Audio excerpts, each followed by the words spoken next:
Yeah, we'll just speak to our amendments 10 and also 33.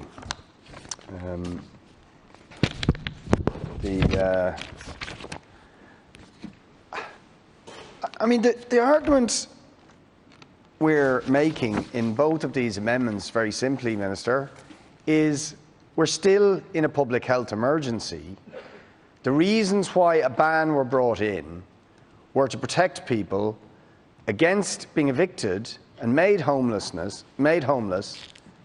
in the context of a public health emergency that threatens people's health. Now, unless something has changed that we've missed, we're still in that public health emergency, and it is widely expected that that emergency will continue and that there will be further waves and spikes until we get a vaccine. So what has changed that now justifies people being made homeless? It seems to me absolutely nothing has. It would be completely unconscionable to put people into homelessness to allow them to be evicted where they have underlying health conditions or where they are over 65 and in that very high-risk group of older people who we know have been devastated. They are the cohort of people with underlying conditions and older people have been devastated compared to other groups by the impact of COVID-19. And 1,700 people, the vast majority of them are in those categories, have died as a result of COVID-19. So the whole effort to protect people against COVID-19 is to a very large extent about protecting these groups of people from further infection, from very severe illness and death. So how on earth could you open the door to putting those people out on the street? And that's what this bill is doing.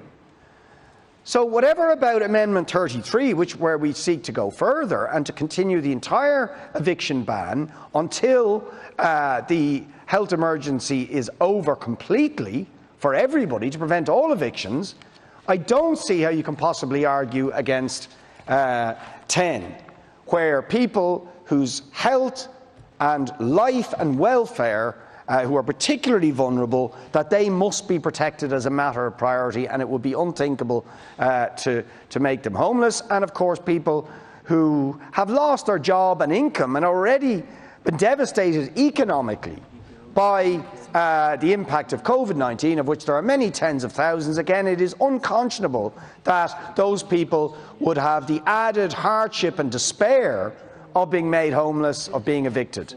So please, tell me if I'm missing something, Minister, but it would appear from this legislation you seem to think it is now OK and justifiable for those group of people to be evicted.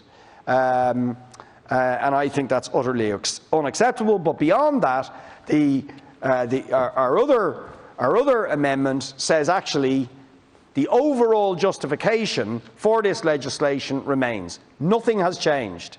Again, if you've got an argument against that, get up and make that argument.